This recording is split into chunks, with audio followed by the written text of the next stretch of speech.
Ladies and gentlemen, yesterday Donald Trump announced a potential U.S. takeover of the Gaza Strip from the Palestinians and a potential relocation of the Palestinians to possibly a desert. We're unsure exactly, maybe Egypt. We're going to discuss that. We're going to discuss the Republican point of views because I've seen a few different ones. The Israel point of view and also the situation with Palestine. So, the first thing I want to say when it comes to this, yesterday was a very, very good day for Israel. Now, we don't know if Donald Trump is doing a negotiation type tactic when it comes to the situation to where maybe there will be a two-state solution because Trump had said he wanted a two-state solution. Obviously, I mean, you just look at a map, the idea that the Gaza Strip would still exist with a two-state solution is unlikely. It's just it looks like they're in the middle of a war right now, and Israel has Palestine backed up. It just doesn't make sense for that area to remain a part of Palestine. The weird thing is Trump said he would send troops to the Gaza Strip. I don't know if to make sure it's everything goes smoothly or if it was to, who knows, but to me, U.S. investment of the Gaza Strip is not something that should be happening.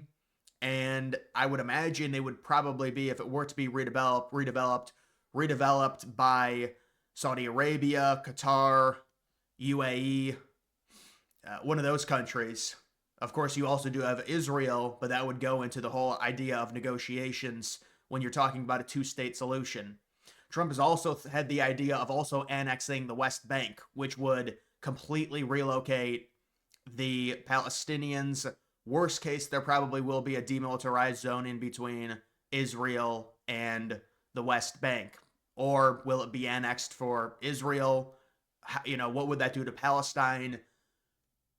I don't know exactly what Trump is going to do here, but it just, the idea that American troops would be involved would be, in my opinion, shocking based off of the rhetoric that Trump has had and a lot of the MAGA base has had in terms of the idea of America first.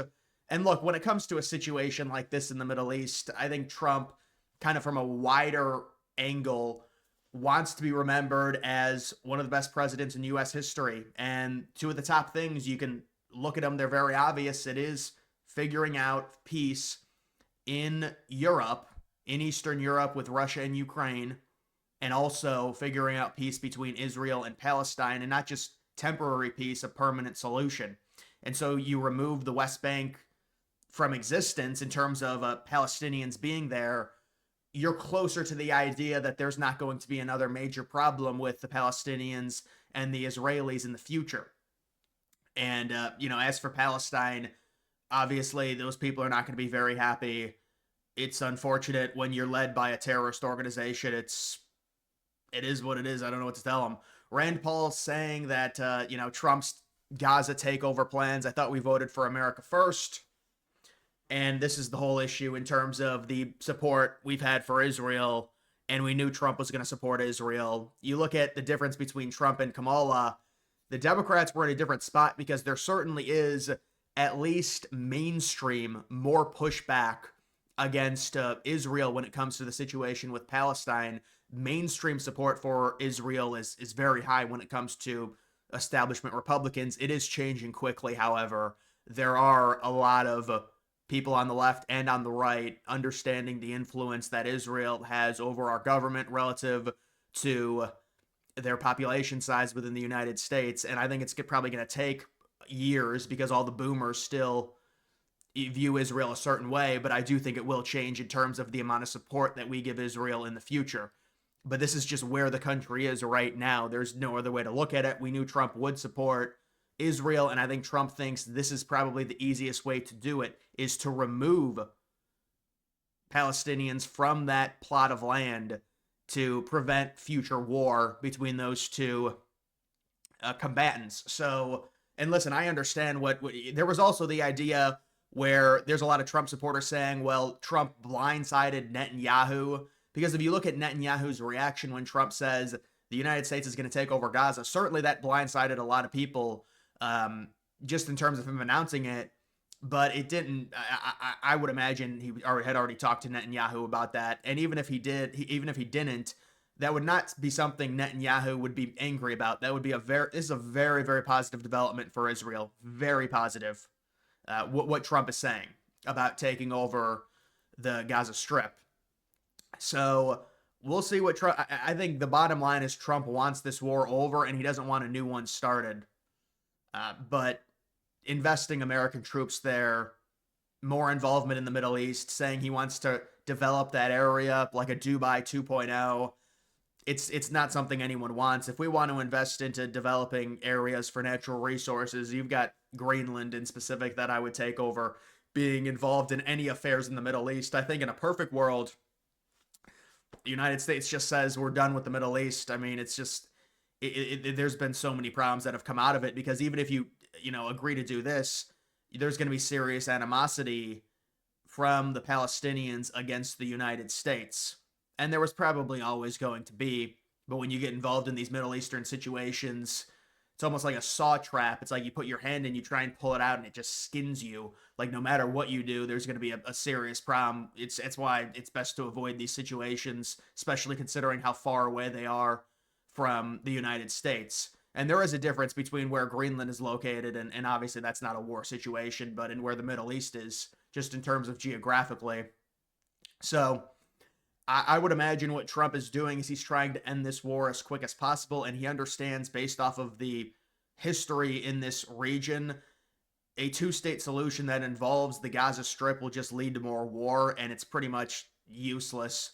So he's putting his foot down, and this is something that liberals didn't do because there was a large contingent of people within that party that did not like or do not like at all what Israel is doing to Palestine, and so they really were limited on the action that they could take, but they still supported Israel mainly. I mean, it was what liberals were doing. It's you would think it's funny because it's like they were giving money to Israel to bomb Palestine, and then they were giving Palestine support in terms of like medical.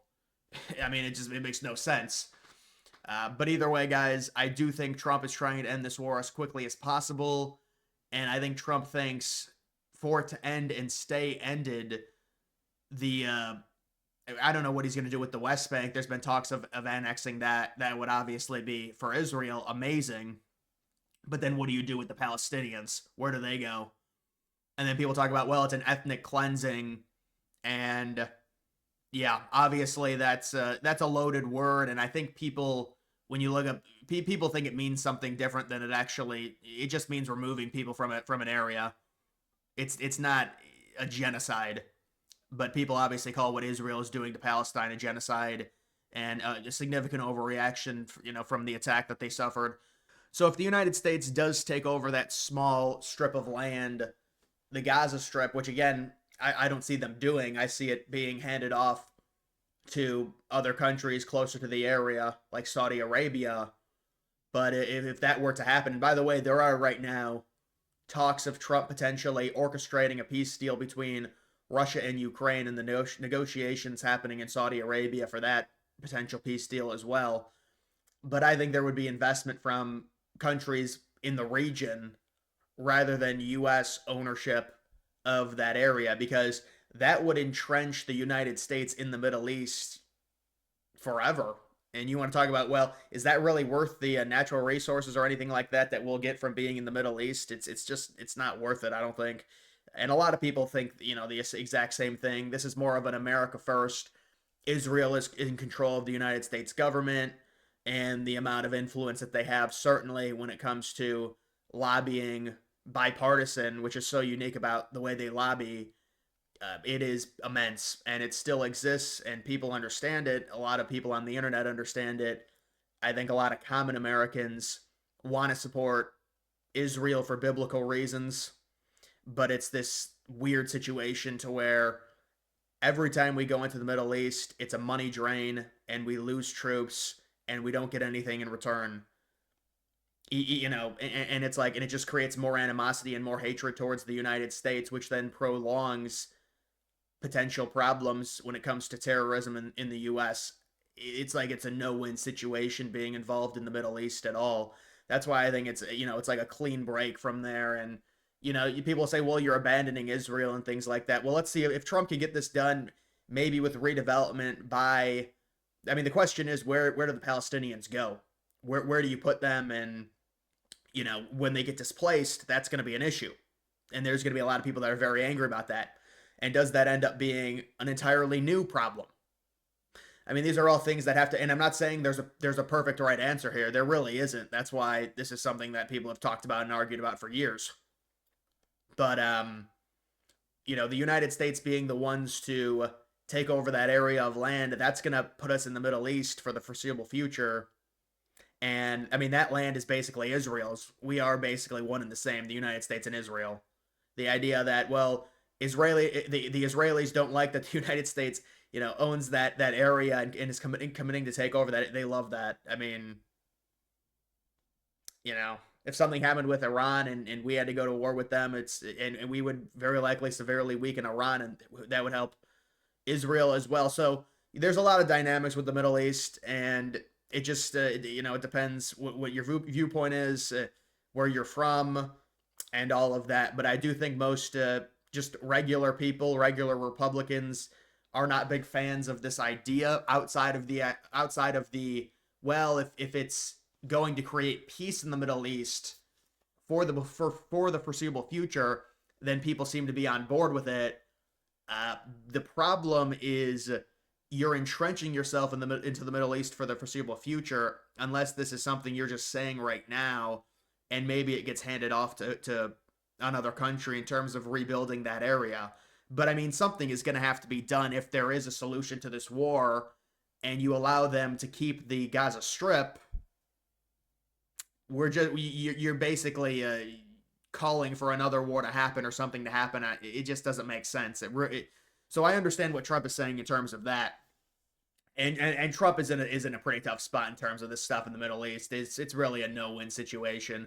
I mean, I guess it depends your perspective. If you're Israeli, then yes, the annexation of those two areas is a huge win. But for the United States, being involved in this is certainly, what, if this gets it over, maybe this will get it over quicker. And Trump wants to get it over. I mean, that's the whole point with Trump, is he's trying to go down in the history books. He wants to be known as because remember, Trump was able to have the good narrative of him being a peace president.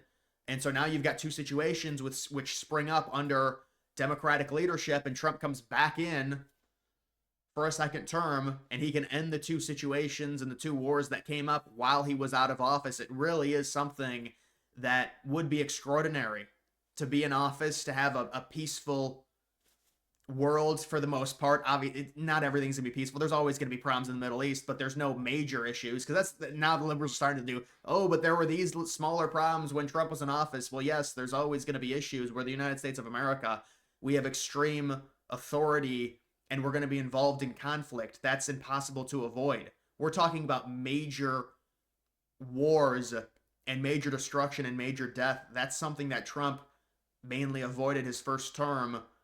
You can blame Biden, you cannot blame Biden, whatever. The two major wars happened under his watch, and now Trump has come back into office and he's trying to end them and keep them ended. And that's another thing with Russia and Ukraine. You have to, I mean, what is the situation with Russia exactly? You have to wonder, and we know what Putin has said publicly, but if we set up a demilitarized zone, is that going to be enough, or are they just going to end up reinvading? That's another thing you have to think about. Or did they just want those areas so they could connect it to Crimea and annex those regions, and then there'll be some type of negotiation after that? And I do believe that, yes, the United States is sending Ukraine money, and people have to understand that's for a negotiation. It's a negotiation tactic to make sure Ukraine has leverage during a negotiation window with Russia, so Russia cannot just walk all over Ukraine because they know Ukraine doesn't have U.S. support. Ukraine technically still has U.S. support if the United States is still giving them something, and they would need that in a negotiation.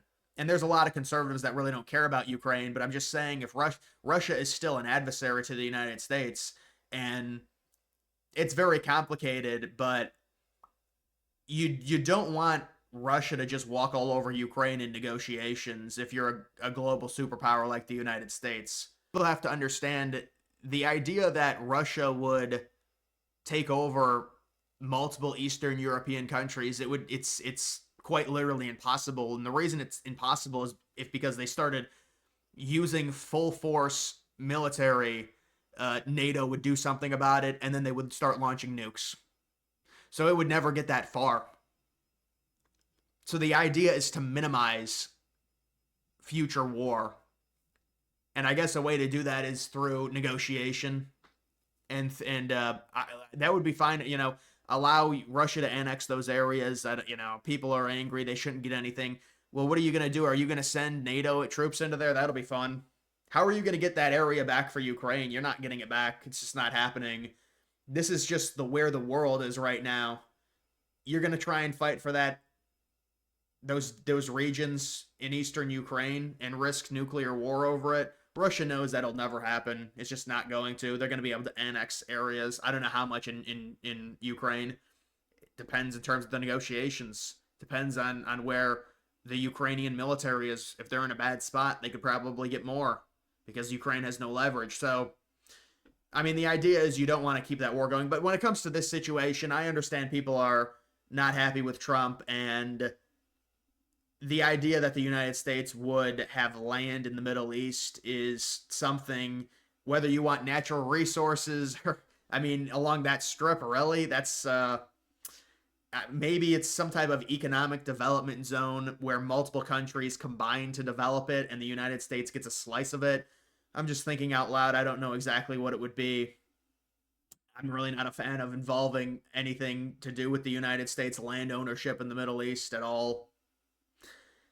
But we'll see what ends up happening. I mean, Trump is trying to get this over with, and to get it over with, it's the Gaza Strip is not going to be existing with Palestinians anymore because number one, it's destroyed, and you can blame Israeli missiles for that, and by proxy the United States for funding it. I mean, that's fine. You can blame us, but it is destroyed, and it does need to be redeveloped, and keeping Palestinians there will just heighten the idea that there would be potentially more war.